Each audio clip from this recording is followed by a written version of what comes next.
a suave gangster, earned him a Grammy for the 1959 Record of the Year.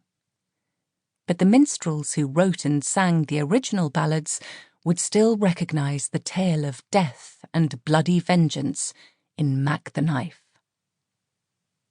Throughout our history, violent death at the hands of another has been part of the songs that we sing, the names that we give things, and the stories that we tell each other.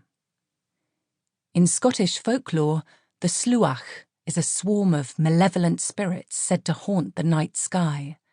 No longer earthbound, they fly across the Hebrides, seeking out the living, particularly those who have sinned, snatching them up and dropping them back down to earth from a fatal height.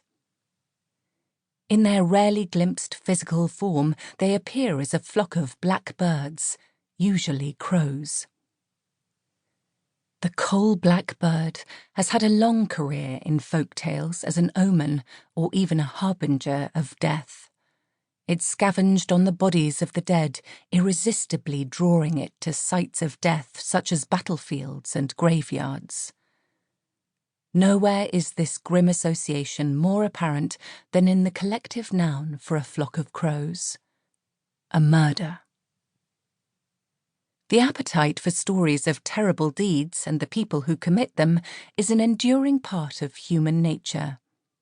It can be traced from the medieval Moritats through Victorian penny dreadfuls right up to the true crime documentaries and podcasts that we consume so voraciously today. The medium may have changed from ballad sheets to Netflix, but beneath the surface, the stories are the same. Whether in fact or fiction, murder can be all things to all people.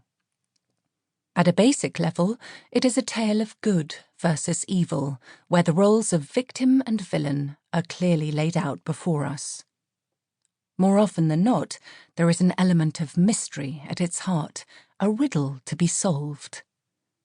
The glut of detective novels in the first half of the 20th century epitomised this appeal, with the victim and their death often simply a vehicle to get into the intellectually satisfying fun of collecting and analysing the clues to unmask the killer.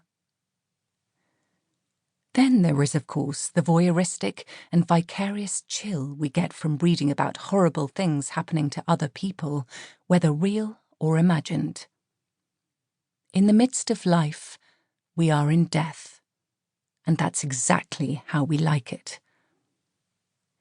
In his 1946 essay, Decline of the English Murder, George Orwell was adamant that murder had peaked in a golden age between 1850 and 1925, but over 75 years later, it seems that his report of murder's terminal decline was greatly exaggerated. Whether in fiction or on the news, murder exerts a fascination unlike any other crime, and our appetite for the homicidal is robustly insatiable.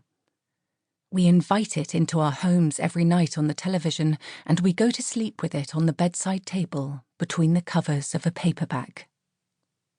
There is now no small-town homicide or suburban slaying too obscure to be picked over in minute detail in a podcast or documentary.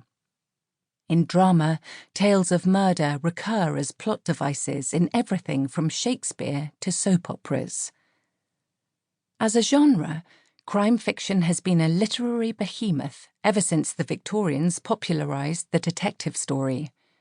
Our fictional encounters still usually climax with the apprehension of the culprit and the tacit conclusion that justice will be done. But in real life, the solving of the crime is only half the story. There are many hurdles to leap before the captured killer becomes the convicted murderer. Aside from its dark appeal, the act of murder itself is a blank canvas onto which we can project all manner of meanings. It can be an act of straightforward revenge or rage, be prompted by mercenary motivations, or by reasons known only to the killer. It has been used as a tool of political expediency and an expression of personal honour. While some kill seemingly at random, there are those who murder.